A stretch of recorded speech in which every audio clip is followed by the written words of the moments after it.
Kita flashback lagi tanggal 10 Juni ketika terjadi perampasan aset milik pribadi Saudara Kusnadi, yang menurut kami ini merupakan tindakan sewenang-wenang.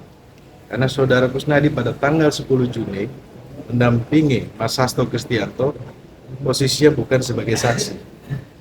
Tapi rekan-rekan kalau lihat di pemberitaan 10 Juni 2024 telah terjadi penjebakan, yaitu Saudara Rosa Purbabekti memakai topi, kemudian menggunakan masker, yang seolah-olah memanggil Saudara Kusnadi bahwa Mas Hasto memanggil. Ternyata dipanggil ke lantai 2, di atas lantai KPK, itu dilakukan penggeledahan dan penyitaan yang tidak sesuai dengan kawan-kawan. Kami melihat bahwa keanehannya ketika SPDP yang tanggal 23 Desember, yang SPDP-nya muncul di hari yang bersamaan terkait dengan tersangka Mas Hasto Kristianto.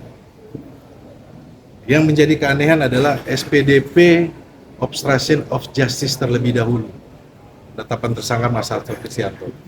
Baru kemudian SPDP terkait dengan suap.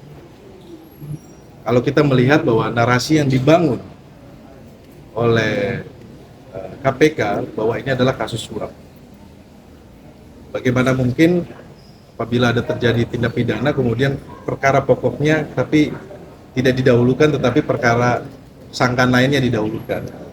Dan perlu diingat teman-teman bahwa Mas Hasto Kristianto ketika diperiksa tidak pernah ditanyakan secara detail, hanya ditanyakan biodatanya saja. Tidak pernah ditanyakan tentang fakta atau peristiwa yang terjadi. Jadi kami melihat bahwa Mas Hasto Kristianto tidak pernah diperiksa sebagai calon tersangka atau sebagai saksi.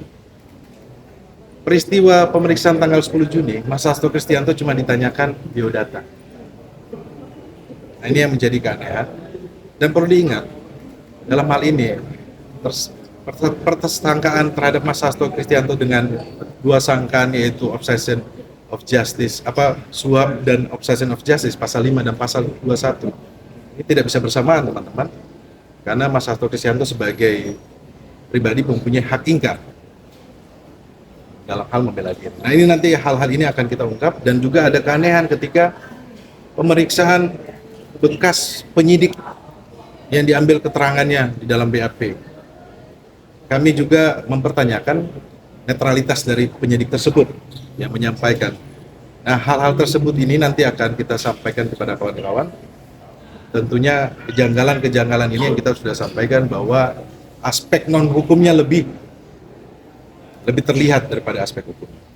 Kita mencari keadilan, kita minta kepada masyarakat dan seluruh insan pers untuk kita kawal bersama supaya di dalam persidangan ini, seperti yang disampaikan oleh Yang Mulia Majelis Hakim, bahwa ini menjadi perdebatan hukum. Dan ini menjadi masukan buat kita semuanya bahwa penegakan hukum itu tidak boleh terjadi semena-mena, apalagi melanggar hak asasi manusia seseorang.